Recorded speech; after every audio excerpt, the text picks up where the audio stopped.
Chers téléspectateurs, assalamu alaikum wa rahmatullahi ta'ala wa barakatuhu et bienvenue à Santé et Bien-être. Puisque nous nous préoccupons pour votre santé et que nous souhaitons votre bien-être, aujourd'hui, nous avons décidé de parler de déparasitage avec notre médecin, Dr Cherif Osman, qui est médecin urgentiste diplômé en réanimation cardiopulmonaire avancée. Docteur, assalamu alaikum wa rahmatullah. Wa alaikum salam wa rahmatullah. Merci de l'invitation. Alors, docteur, chacun est amené à un moment de sa vie à se déparasiter, soit sur conseil médical ou même de façon volontaire. Alors, dites-nous d'entrée, en quoi est-ce que cela est important pour l'organisme? Mais avant, définissez-nous ce que c'est que le déparasitage. Alors, le déparasitage, c'est le fait de prendre des médicaments qui vont passer par la voie orale, c'est-à-dire par la bouche, et qui vont avoir pour but d'exterminer tous les micro-organismes, principalement les parasites qui sont au niveau de l'intestin. Déjà, il faut bien comprendre que l'intestin, c'est un endroit où beaucoup de microbes ont la possibilité de passer, soit par un liquide qu'on a pu boire, soit par une nourriture qu'on a pu manger qui comportait des parasites, des microbes ou des virus. Donc, l'intestin, c'est un nid de germes. Il est important de ne pas laisser ces germes-là proliférer à l'intérieur de l'intestin. Donc, à une période bien donnée, il est demandé en fonction de l'âge, en fonction du lieu d'habitation, il est demandé à chaque personne de prendre des médicaments par voie orale pour exterminer ces parasites. En même temps, la question qui me vient immédiatement, c'est que vous venez bien de le dire, hein, il y a comme ça des germes, des bactéries ou autres qui sont très nocifs. En même temps, il y en a qui sont nécessaires pour le fonctionnement même du tube digestif ou de l'organisme, j'allais dire. Alors, comment faire la différence à ne pas détruire ce qu'il ne faut pas?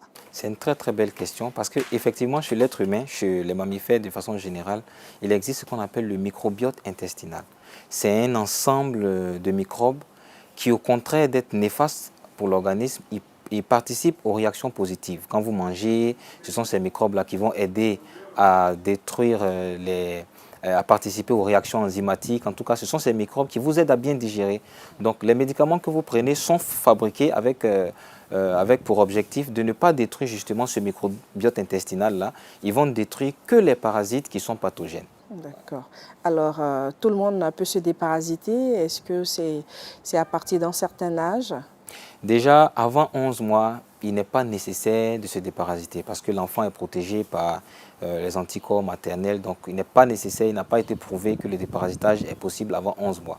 Le déparasitage qui est recommandé, il commence à partir de 1 an.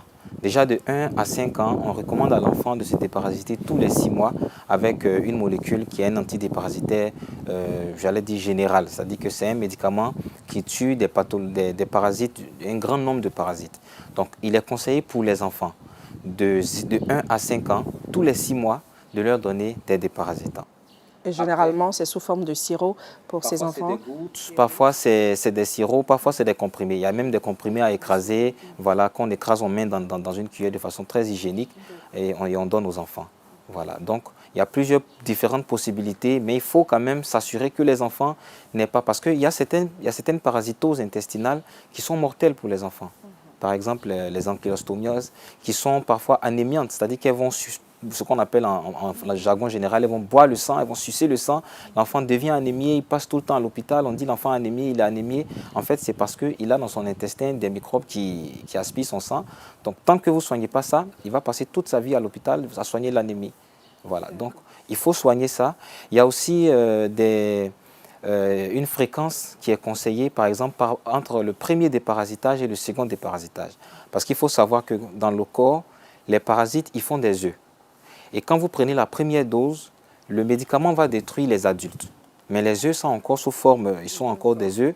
Donc si vous n'utilisez plus de déparasitants, les œufs vont éclore, ils vont donner des microbes qui vont eux être pathogènes après.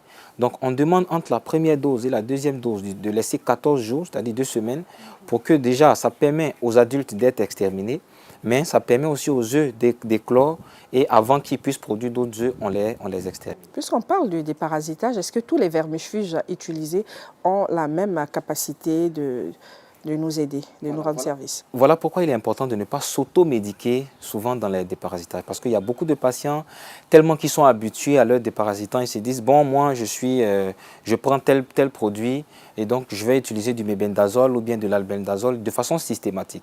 Alors que, en fonction de l'âge, en fonction de l'environnement même où vous vivez, parce qu'il y a ce qu'on appelle la flore environnementale. Si vous vivez par exemple à Bouna et vous vivez par exemple, vous venez de la France, ce n'est pas la même flore environnementale que vous allez utiliser.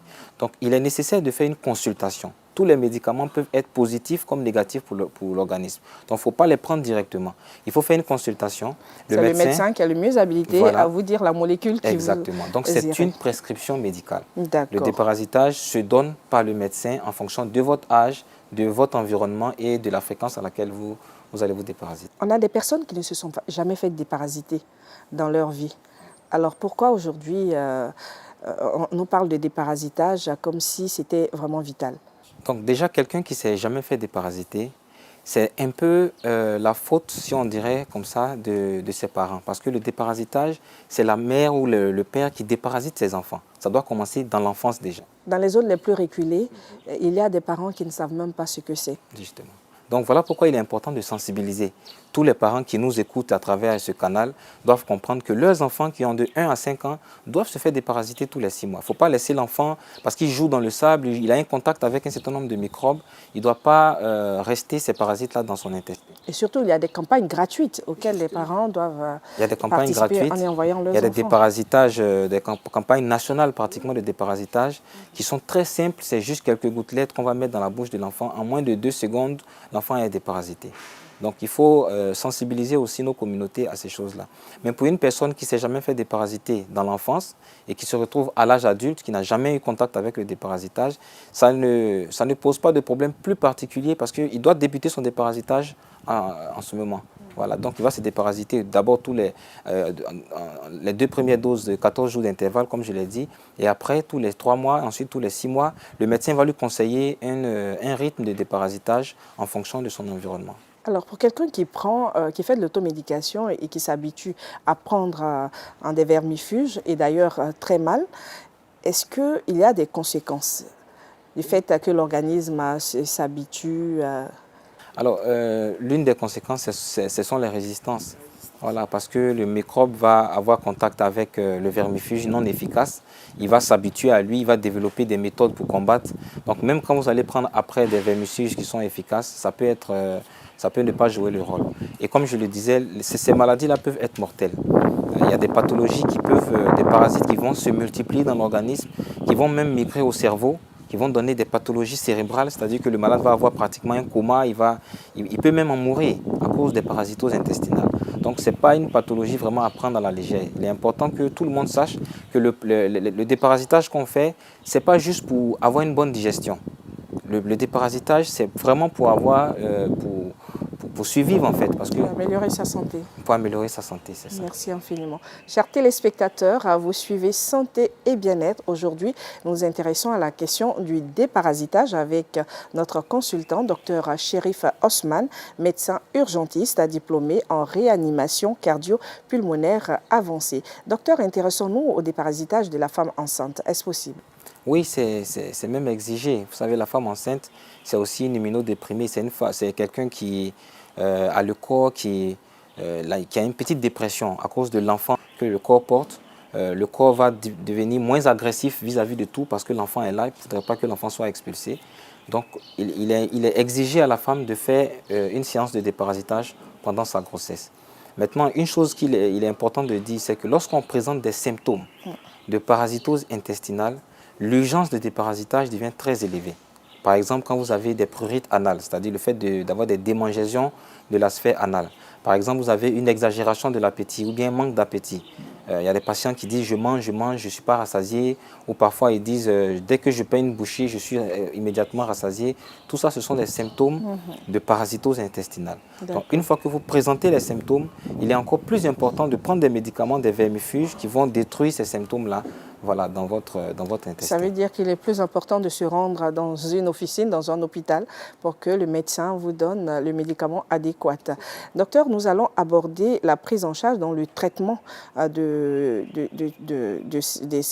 ces pathologies liées au manque de déparasitage. Comment ça se fait? Vous recevez la personne, vous voyez le stade, le diagnostic se fait comment pour conclure que nous avons besoin de dépister, de faire un déparasitage à telle ou telle personne? En fonction des symptômes qu'ils présentent, il est nécessaire de faire un examen qui s'appelle l'EPU, c'est l'examen parasitologique des selles ou bien des urines en fonction des symptômes que vous présentez. La majorité des parasites intestinaux vont sortir dans les selles. Donc on va demander au patient de faire une petite quantité de sel dans un échantillon, on va analyser et on va retrouver un type de parasite.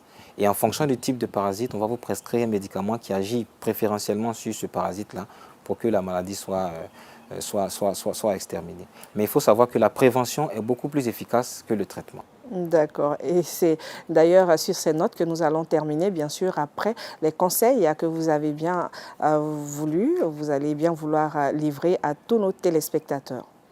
Alors, dans les pays développés, aujourd'hui, il y a certaines pathologies dont on n'entend plus parler. Il y a certaines parasitoses intestinales dont on n'entend plus parler. Pas parce qu'ils se déparasitent forcément beaucoup, mais parce qu'ils utilisent une bonne hygiène alimentaire. Parce qu'il faut savoir que le déparasitage, il est bon, mais le fait de ne même pas avoir contact, d'avoir très peu de contact avec les parasites, c'est encore très bon. Donc s'il y a vraiment un appel à lancer à nos communautés, au-delà de se faire déparasiter de façon régulière, il faut aussi assainir notre hygiène alimentaire, notre hygiène de vie, les lieux où on fait les toilettes. Voilà, vraiment notre hygiène de vie doit être assainie et ça permet de diminuer beaucoup l'incidence des parasitoses intestinales. Et c'est sur ces notes que Santé et Bien-être de ce jour prend fin. Nous parlions de déparasitage avec notre consultant, Dr Chérif Osman, médecin urgentiste. Docteur, merci encore une fois. Et chers téléspectateurs, retrouvons-nous, Inch'Allah, la semaine prochaine dans un autre numéro. Mais d'ici là, très bonne santé à vous. Wassalamu alaikum wa rahmatullahi ta'ala wa barakatuhu.